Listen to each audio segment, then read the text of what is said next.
right. All right. So here we Let go. me This press is, my OK button. oh, what's that? I just pressed the OK button. Oh, good, good, good. Thank you. All right. So how's the weather up by you, Deb? It's hot. I've got a fan here, and people always Uh, go, "Oh, you're in Canada. It's cold." I go, "No, we live in Vancouver. We have 5 days of snow on a bad year. It's a different here, but Wow. Yes, no, it's yes. beautiful. you guys have palm trees. That's really cool. All right. Yeah, we have palm trees, and then you drive 2 hours, and you're at one of the top ski mountains in the world. Yeah, Like literally, you go beach to ski. that's crazy. That's great. Yeah, All right. come over anytime. I'm like, Love it. We just start talking about that. Vancouver is always, we always end up with people from Vancouver that we run into, or a friend or something. Yeah. yeah. Well, you guys are friendly. Vancouver is pretty friendly. We're pretty, yeah. So I'd love to show you outside the window right now. You'd see it. I mean, we're surrounded by the Pacific Ocean, right? Mhm. I Yes, was just yes. there. I was just there in December. See T Swift with my daughter. So, Yeah. so it's Yeah. beautiful. Call me in Yeah, town. it's gorgeous. I love that Pacific Northwest. The furthest I've been is to Bellingham, Washington.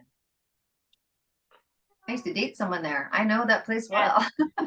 Yes. I bet It's you an do. hour and 12 minutes from Vancouver. Yes, it is. It's still in a beautiful, beautiful area. I love Washington Yeah, State. Mhm. absolutely. Well, I just want to welcome you, Deb. Mhm. Everybody, welcome to Laugh Lines and Turbulence. We've been off for a few weeks, but we are back, and we have an amazing guest today, Deb Drummond, and our Debbie is going to read her bio today, and we're going to have a little chat with her today. Okay.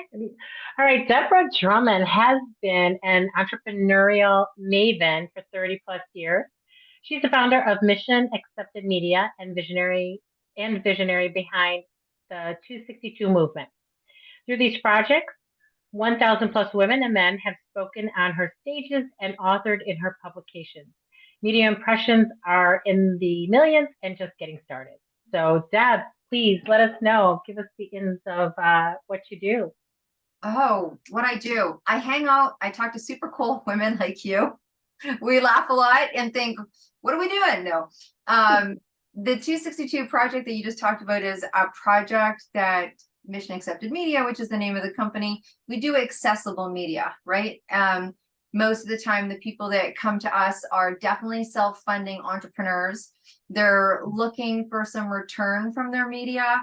And so we do publications and podcasts and stages and speaking. And we just a few months ago launched the women's channel. So we have this gorgeous television channel that people, I always say, for women and those that support women. So basically all cool people in the world can come hang out. But yeah, we just believe that the right media can create sustainability for people's businesses, which is a form of empowerment.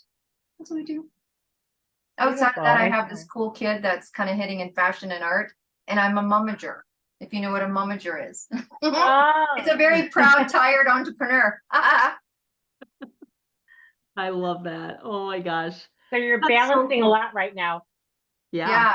There's a whole group of us. Actually, it's really interesting. I was just asked to speak at my first conference on it because it's a new world, right? And I don't know about you, we were doing when we were 12, 13, 14, 15, 16, but we were doing like the lemonade stand. These guys are starting like businesses and fashion and art and YouTube channels. And so there's this whole extra pressure on the parents of these cool kids that are doing it, that want to do it seriously, that are looking like, hey, this is what I want to do. It's a whole different level of, you're almost like, can you please go to college and I'll pay for the student loan? Yeah. Yeah, absolutely. So it's a whole new world. How old is your child? So my son just turned 21. Okay. His name's Ocean. Ironically, he's surfing right now in just across the pond, in a place called Tofino. So he started when he was 12, got super serious at 15, and sat me down officially on the couch and said, I want to be an entrepreneur. And I was like, oh, like, we never want to eat off the dining room table. I get it. I'm like, someone in this house has to have a job, darn it. And then he got pretty serious, and then he launched his company at 19, and here we are at 21. Yeah. That's amazing. That's great. It's pretty I cool. mean, that's such a great example, though, with you, I'm sure. Well, it's as they say, children live what they learn. So I shouldn't have been too surprised, but he's always been a creative. I saw it at 10. And so he was just really talented and creative. And, someone did say to him, you could go work for somebody else, right? I'm like, yeah, you could. And no, we have fun together. We do trade shows together. It's super good. No, it's really, it's, people go, oh my gosh, it's so much work. And I go, yeah, but my 21-year-old wants to hang out. Like, we're at the trade shows doing the thing together. And it's pretty neat. It's pretty neat. That's amazing. So when did you start your whole entrepreneur journey? Like, did anything change once you turned 50 with it? Or did you start that after 50? Yeah, well, 50 is fun. I think 50 for me in my mind, I don't know, did it change? My first venture, I was in music, right? I went music, holistic health, and then media, which sounds kind of three different things, but really it's not. I started my first company in my 20s. So I've been entrepreneuring for a long time. So I wouldn't say anything changed per se in terms of being an entrepreneur. I think it was pretty solidified by then. But I think what happens when you become 50 is you really truly, I think that you get a sense of self like no other, right? And you stop apologizing. I was just talking to a really cool guy, Tyrone Dubois, and he's a radio guy, history, R&B, and I was just interviewing him. And we just said that the grace that comes with being in your business for a while is you stop apologizing for it. You stop worrying about people understanding your life, or they're like, it's a long weekend. What do you mean you're working on Friday? You're like, so I think for me, turning that stage and age of my business and stage and age of my life, I think I stopped apologizing in general, but definitely about the choice of entrepreneurship or working on a Sunday or whatever. Yeah, I love that. Well, and that's the thing, having those that you had mentioned, having those boundaries with your time. Yeah.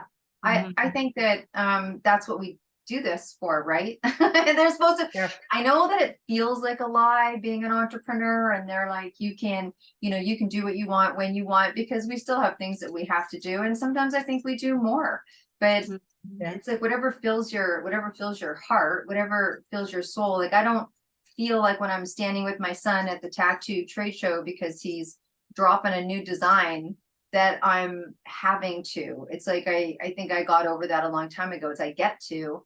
And if that's how I want to spend my Saturday and you want to play pickleball, then who cares?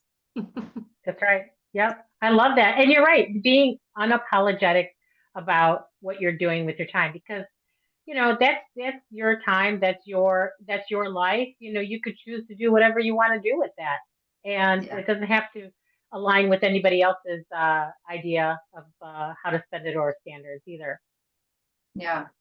I think there's a sense of freedom that comes like from being able to have that freedom, but there's a sense of freedom that comes, I think, when you hit 50 or whatever age that you decide that you're going to own yourself, or be proud of yourself. It was interesting. I was talking to a group of women because why not, and we were talking about how we feel about some of the accolades that we've accomplished, and what does that feel like. And I said, I'm going to be completely transparent.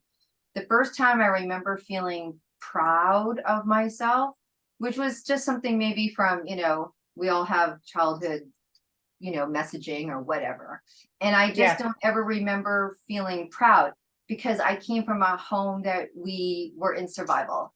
Like, it was like, okay, let's make, it was a survival thing. And there wasn't a Yeah. lot of money, so we were in survival, and my mom was a single mom, so we were in like there was just some of that stuff. So I think I carried that on, that survivorship feeling. And then I remember I went to a movie by myself. I mean, that's fun, right? If you have kids, you're gonna woo, movie by myself. And I was walking home, and I was 47 years old. And I called my best buddy. We've been friends. I call him my brother. We've been friends for over 40 years. We've obviously known each other a long time. And I was 47 years old, and I go, hey, he goes, what? Because I was walking home by myself. It was a calm night. It was like beautiful in Vancouver. I was looking at, the condo that I got to go home to. And it was like, and I was like, I had this little thing. I think you made it. Like, that's what it sounded to me. Like, I think you made it. So, somewhere in my early days, or when I was 10 or something, and I was like, I have the dream. And I called him and I go, hey, he goes, what? I go, I just had this weird thing happen. He goes, what? I go, I think what I'm feeling is pride. I think I'm proud of myself. I don't know, I'm telling you this. And he goes, you're crazy. I go, no, seriously. He goes, really? I go, yeah. I go, I think I made it. He goes, well, I would have said that about you a long time ago, but I'm like, no, I don't know what happens to me tonight as I'm walking home. And he's like, I think this is what people say pride feels like. Because I've been proud of other people, and I've been proud of things that I've done. And I'm proud that I took my first trip by myself, or I'm proud when I wrote my first book. But pride and proud for me were two different things. I don't know why I don't know why we're talking about this, but when I felt proud of myself and pride for myself, I was 40, I was 47. Wow. Yeah. Well, and it's But those what a revelation to yeah, I like was gonna say it's realize those it in that moments of moment. self-discovery. Yes. Yeah. So Mm-hmm. there you go. Almost Yeah, 50. Yeah. love it. Love it. Yeah, and for quite a few people that we talked to, I have to sneeze, so hang on one second. It's all good. Um, Yeah, feel absolutely. it coming. Um, a lot of women that we speak with, they're not quite at 50, but they're having those pivotal moments in their life. Right. These like aha, we call it the aha moments, where it just hits them. Yeah. Yeah. Hmm. Yeah. I'm over 50 now for sure. But that was Yeah. when I figured it out when we were talking, I was like, wow, I was 47 when that happened. Yeah, that's beautiful. I love that. Yeah. It's interesting. 50 is such a transitional age, like when we start moving towards it, once we kind of get over that little hump of the actual 50, and then it's like, okay, what am I going to do now if I haven't started just before, that Yeah. next chapter? It's a time like just a revelation of like, wow, you kind of do a mortality check a little bit too.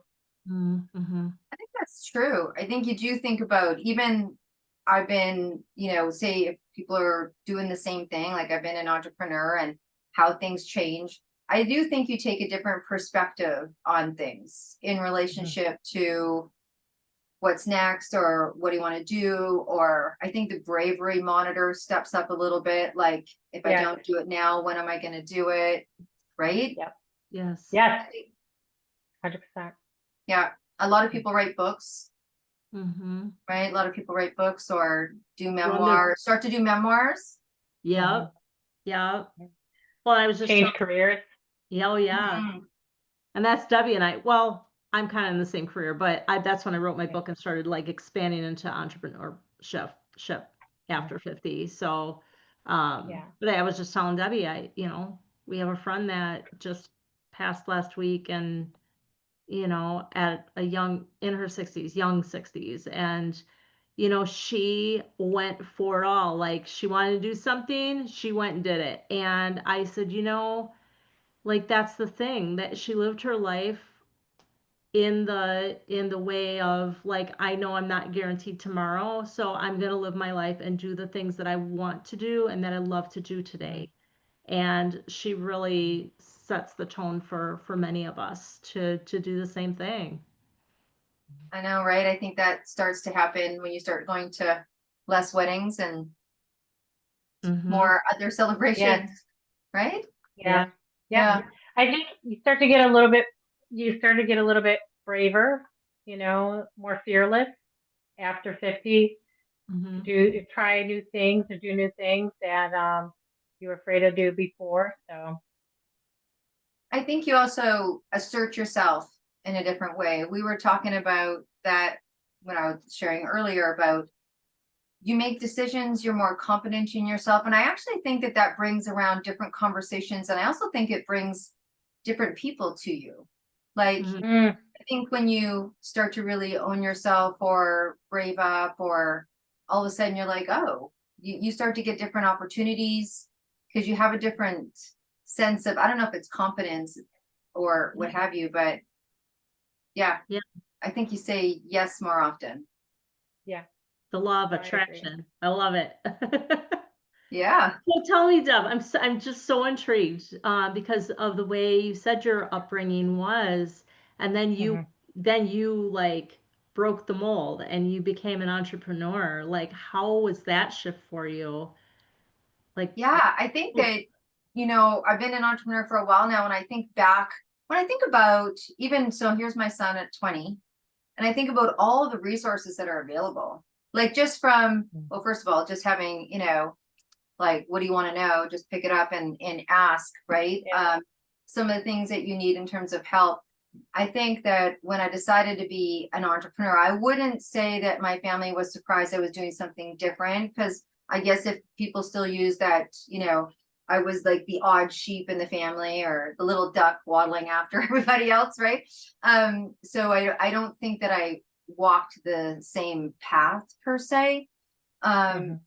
but I think it was kind of I would definitely say it was a challenge in relationship to having people understand what I wanted to do, and that it wasn't like I was funded. It wasn't like, I went and I got a loan or a pocket full of money. It was just like I was doing Hmm. my first business. I said my first business plan was because I was taking a massage class. In the second class, I got this great, we now call them downloads, but then it was just like, Yeah. I grabbed a piece of paper and I'm like, if I do this many massages, this many times a day, for this many days a week, I'm like, I think I Yeah. can help feed the family. You know what I mean? As I was sitting there pregnant Yeah. in my massage class, how many weeks do I have till I have my daughter, And I think that Yeah. it was just kind of how my brain worked. My family didn't really like, hey, what can we do to support you? But they also they weren't naysayers either. They were maybe wait and see, kind of people wait and kind of see. And I think maybe the hardest thing for me at that time, and even sometimes now in different circles, like, is that none of my friends were entrepreneurs. Like I worked in music and, we did the music thing, and I left music to go get a degree in women's studies and religious studies and go to school and get a degree and then go help women in third world countries. That's what I was going to do. But I had this great wanted surprise, which is now my 32-year-old daughter. So I wasn't doing a 4-year course in university. And I kind of just did this whole backdoor thing, which I think I empower women all over the world now, but it was just a whole different story. And so I was the only one of my friends that decided to move, from the area that we lived in, downtown Vancouver, get a place of my own, start to learn and make my own life, and start studying different things. And again, they weren't like, what are you doing? I did have some friends go, oh, look at you, who do you think you are? Because I kind Hmm. of broke the mold a bit. But Yeah. so I think it was the first chunk of years was kind of solo and scrambly, and you had to have a lot of faith in yourself, and there wasn't mentors, there wasn't even a networking group for women. mhm. So me and 9 other women that I met on my way decided to meet at my house Sunday at 2, because we had that was our first women's networking group, because there wasn't anything. We just Wow. like, everyone brought their kids if they had them, and everyone threw $2 into the bucket and we fed everybody. Like it was pretty grassroots would have been a good word for it. Yeah. So Uh-huh. we didn't do business plans or like marketing meetings. It's hilarious. I'm in media. I mean, it's hilarious. So I think it was fun and enjoyable. I mean, I didn't have anyone saying no, but I certainly didn't have anyone saying, hey, let me help you. Mm-hmm. Mhm. Mm-hmm. Yeah. Yeah. But all good. Yeah. So, so you mentioned, we always ask our guests a book suggestion, like one of their Right. favorite books, and you said "My Life on the Road" by Gloria Mhm. Steinem. Yeah. Tell us about that book and why it's so powerful to you. I think that, well, first of all, I think Gloria Steinem is pretty powerful in terms of what she's been able to accomplish. I mean, I'm talking about kind of how my road was a little lonely in the beginning, and Gloria's, a solid, good, 30 years on me. And she was an activist for, equality and women's rights. And can imagine what she must have gone through. I always think what they go through, what you go through when you go home. You know what I mean? Mhm. Like it's one thing to be in that women's circle. It's one thing to have a friend believe in you, and then you got to go home. I got to imagine at that in that era for her, what that must have been like, what people must have thought of what she was doing. Mhm. But the reason why I really like that story or her, it's more of a biography for her. So she talks about these incredible meetings that she has. You know, when you go on a business trip or a networking trip or a conference or you go to meet somebody, and she did a lot of travel, she taught at a lot of universities and things, and she never drove. She never drove, which is really cool. And she would get Mhm. into taxis and she said she would listen to the taxi driver because she said if you ever want to find out what's going on in a community or politically in a city, ask a taxi driver because they're Mhm. so versed. They pick up so many cool people. They talk Yes. to things. They're listening Mhm. to the radio all day, probably before streaming. And she Yeah. would get in and say, "Hey, what's happening in your city?" Yeah. And they would know everything. And so she just talked about this life of how when she was younger, what it was like being on the road because her father was much like that, and they would pack up and they would do things, and what Mhm. childhood life was like, and then how she became this activist and a lot of the firsts of things that she had to overcome, and then her travels. And she talked one time about coming home from being on a trip and realizing that she had been traveling so much for work that she never really like went and bought like new sheets and new towels and Mhm. like those kind of things were not part of what she did. And then she Mhm. went and did that.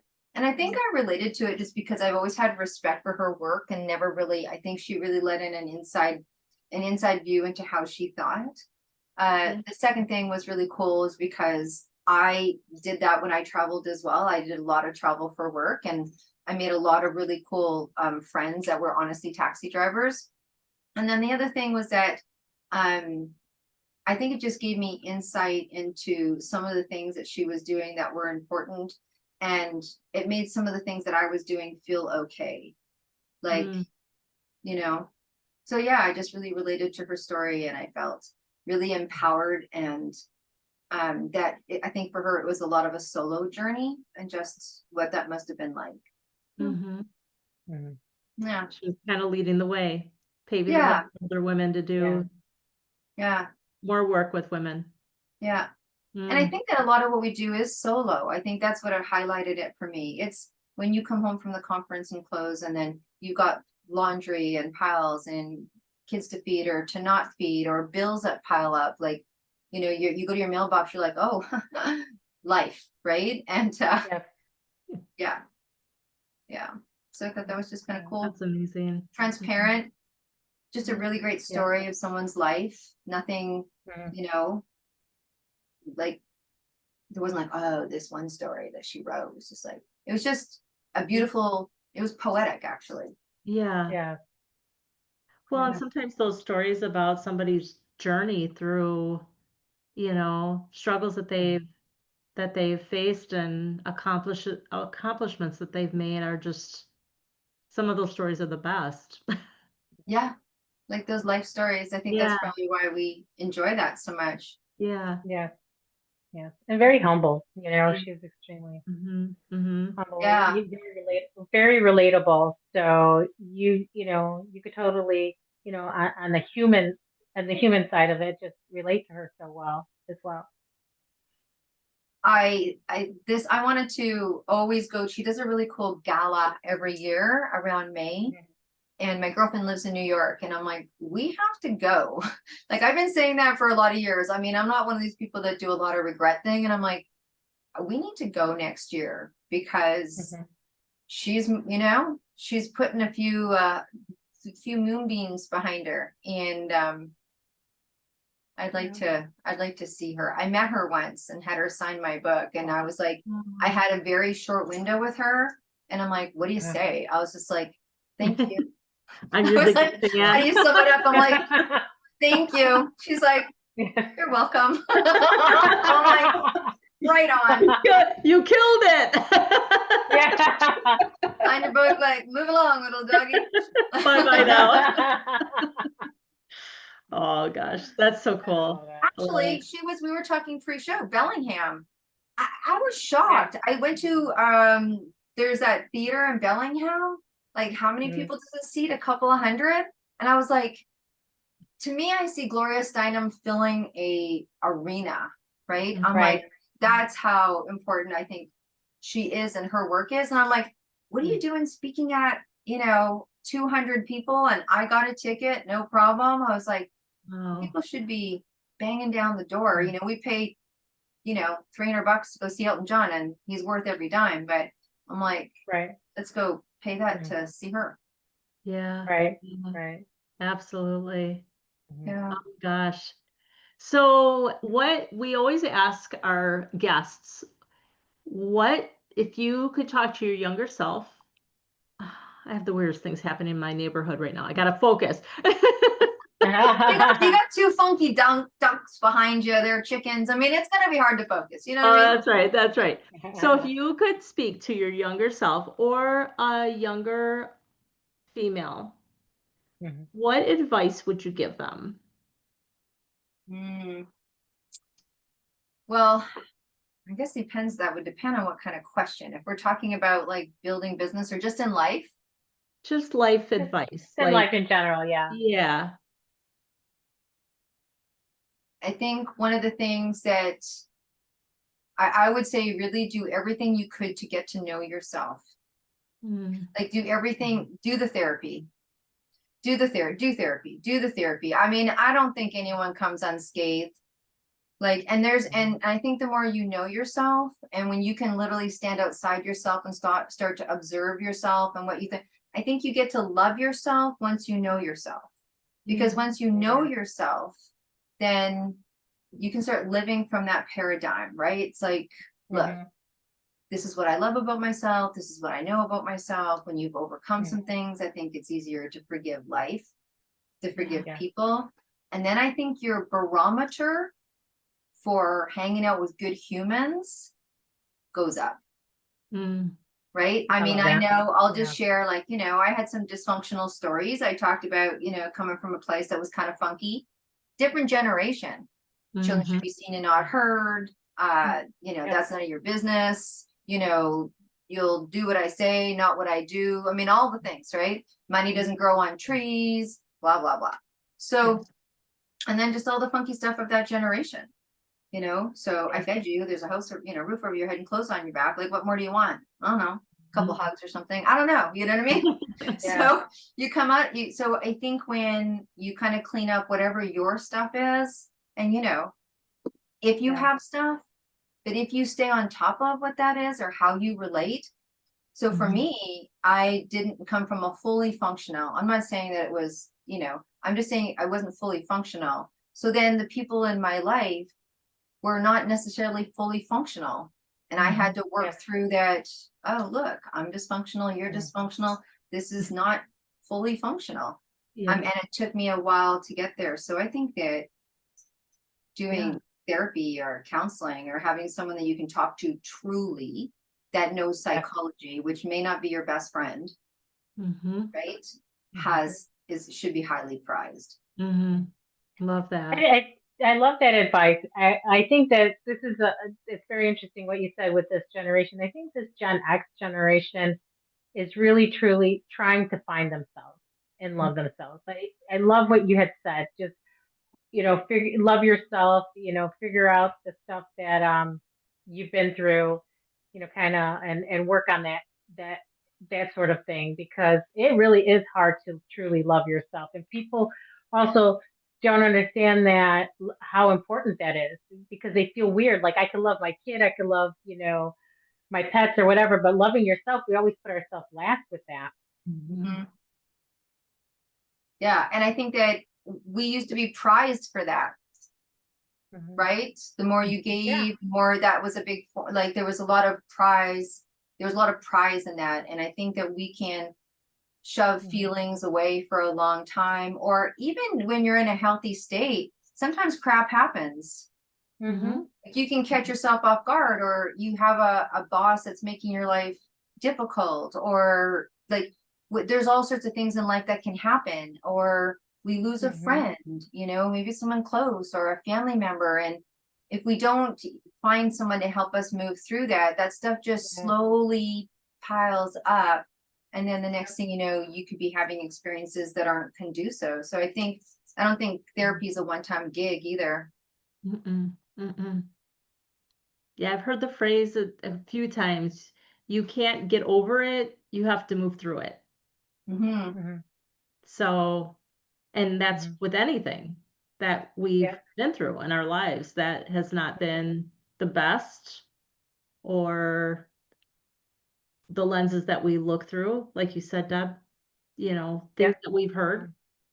I mean, even as like women being in menopause now, like my mother didn't talk about it. Debbie's mom didn't talk about it, so now how do now we're navigating this, right? See, Well, as a Gen Xer, I have so many questions. Like, I right. think we're the most inquisitive generation. And now I ask my mom in her 70s. I'm like, Ma, why didn't you ever, like, now that I'm going through menopause, I started, now I'm asking her questions. Well, how is menopause for you? Meanwhile, she's telling me, oh, it wasn't so bad and this and that. But I realized that her generation was also taught to just shut up and just keep your mouth shut and just deal with it, kind of Yeah, thing. yeah, Uh-huh. live with it. Yeah. And And then half the stop your time, moaning and whining. yeah. Well, and half the time, one, they didn't have the space or a book. No one was writing books about it. I remember before I had my first period, my mom gave me a book and said, this is going to happen eventually. I'm like, no, Hope you can read. My mother from Eastern Europe just told me, don't get pregnant. Yeah, I think that we probably all got told that at some time, right? Don't get pregnant. Yeah. But yeah, and I don't think that they remember. I mean, they probably didn't even know what the symptoms were. They're like, oh, it's, like, Yeah. yeah. But looking at my mom now, I see that, I don't know, like, I don't know what your thoughts are on it, Deb, too, like with the whole menopause revolution going on now, with like, all the, hormonal therapy and everything that's out there that's available to us, like now, diets and foods and things like that that we could do to improve our health as we get into our later years. I see the health that, the condition my mother is in now. Like, I remember now, back then, she suffered more than just hot flashes. She suffered a lot with the pain, physical pain, fatigue, other things, UTIs, other stuff too. So, Yeah. Well, also, I think I remember, in my era of life, I spent a lot of time in the holistic health industry, right? I had a health clinic here. And I remember I was asked to come onto the news because we had started an aromatherapy home party company. And I was, and I remember there's CTV News in Canada, and Lloyd Robinson was, the anchor, for a very, very, very long time.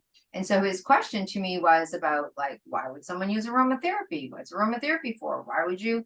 And I said, it's really interesting because using aromatherapy for your health was like top headlines. And I'm like, how interesting, right? And I go, because we were raised, and still to this day, and I bet you to this day, particularly, certain generation, we don't ever question our doctor or ask for a second opinion. Right. And I had talked about that on air, and I said, we don't ask for second opinions. Like, we just don't. There's something that, because that would have been considered rude, and that would have been considered, right? Mhm. And I Mhm. think a lot of what people suffer for, or relationship to menopause, is one, we didn't know where to go. Two, Right. people were talk about not being taken seriously. Three, we didn't know what Mhm. questions to ask, even if we could ask. And Mhm. four, Right. there wasn't a lot of solutions or answers just because of all of that. So I think Mhm. that's where this whole, I think there's a revelation around, a lot of things. Yeah. One, definitely women's health is one of them. Yeah. Hmm. Mhm. Hmm. Yeah. Yeah. No, for sure. Very interesting. Yeah. Bless you. You knew it was coming. Did you? Oh, Oh, I didn't season. even hear it. I Oh, didn't even hear that. oh, I muted. Oh, Deb was watching. That's okay. You're allowed to, you're allowed. It's women's health. There we go. So yeah. we Talking talk about about women's health. health. I Yeah. might as well sneeze.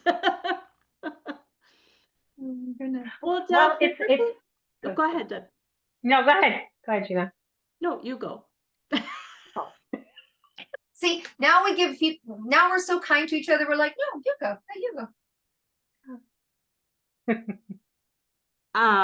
I was gonna say, if people want to learn more about what you do, Deb, where's the best place for them to find you? And we do plan on sharing your links, but share Mhm. with folks where the best place is. Well, it's interesting because we're talking about the movement of women and women's health and Yeah. all of that.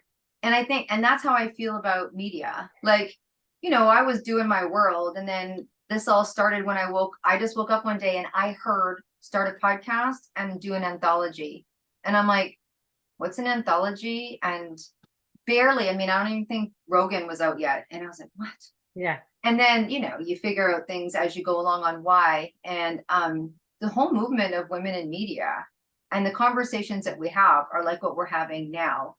So Yeah. I would just say, if anyone wanted to reach out, if you have a story or a passion or a message, or you want to put something in print, or you want to hang out on camera or anything like that, if you go to debdrummond.com, we just did a beautiful new site, but you'll see the different categories of things that, it's pretty, it's like, you want to come on the show, you want to learn some Yeah. business, some top performance business trips. It's very there. I'll say it's a robust site, but that's what happens after you do stuff for a while, right? Your bookshelves start to get full.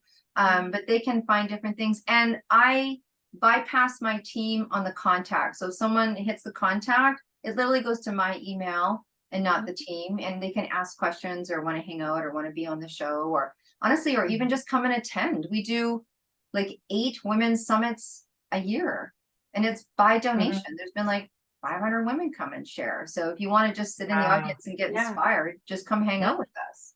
Perfect. And you said sharing your story. It could be anything that you want to share, or like life experiences, or Me right now? Yeah, what are some of the things that you have people come on and share with you? Like, like what are the different topics that they share, or they talk about their life experiences? Yeah. So we have a podcast called Mission Accepted. And those for people that feel like they're on a mission. They've taken on a cause. They have a business, a nonprofit, a profit. They've written a book. They've done something that for them is part of their life's mission. Then we have the 262 Stand Up, Speak Up, Show Up, Yes You Summit, because some people are like, me? We're like, yes, you. Yes, you. You have a voice and we need to hear it. And the whole thing is themed International Women's Day, and it's meant to remind women that International Women's Day is more than a couple of "Hey sister" on Facebook, because really Valentine's Day is celebrated more than International Women's Day. And let's face it, should maybe kind of be the other way around. So we have these great, incredible Women's Day summits that can be attended by women and those that support women, but women that have something to say in relationship to all of the things. So we have people talk about menopause. We have people talk about, how to have healthy relationships. We have people that talk about parenting. We have people that talk about, what's important, businesses, the first woman that started a whiskey company. And we have women like Dr. Paula Gordon, received the Order of Canada for the work with breast health. We have 5-time Emmy Award winners, and we have what people would consider celebrity and people of consideration. But honestly, I think we're all women of consideration. So yes, you'll see all sorts of cool names that you would want to have a conversation with. But so it's inspiration, motivation. And you can, like, if you go to my website and click the women's channel and put your email in, we have just put up 26 summits of 25 to 30 women's presentations in individual episodes. You could sit there and eat the biggest box of sugar-free, gluten-free bonbons. And really, you could listen to someone. It's 20 minutes. So that could be your news station to listen to some really cool people. Yeah. And the whole thing around the event was that every woman that spoke agreed to be accessible, meaning that you could contact them, celebrity, non-celebrity, whatever. That was the rule, that you could be accessible and you can have a conversation. Call them up. Love it. Excellent. Yeah. Yeah, that's great. Great way of connecting everybody together like that. I love that. Yeah. Yeah. Yeah. It's a different world, right? I say that we're out of the pantsuit era, that we are at the peak of collaboration. We're literally at the peak. Everyone knows what the word means. You know, you got a great show. I got a great show. I'm gonna refer people to you. You refer people to me. We are at a place where we all realize that the world's abundant. It's not a scarcity. There's no scarcity around, like, oh, I do what you do. And that ended in the pantsuit era, I call it. Yeah. You know, we're all kind of fighting for our rights. Yes, I love that. Yeah. Wonderful. Well, thank you so much for joining us, Deb. We are so thrilled to have you here and sharing your little tidbits of wisdom and just your journey. It's just fascinating. I absolutely loved your story and all the really wonderful things that you're doing in our world for women. Well, no worries. Let's get you ladies on, and then I get to ask you questions. I love that. I love that. We'll do a super cool show. Yeah. So awesome. let's make sure that we do that. Very good. All right. Well, thanks for joining us. For all our folks who are listening now or who will be listening later on, we will pop Deb's links in the chat. So definitely reach out to her if you're interested in learning more, or check out her website to learn more about what she's doing in our world, which is amazing. Thanks for joining, guys. Thank you, guys. Thank you, Deb. Bye.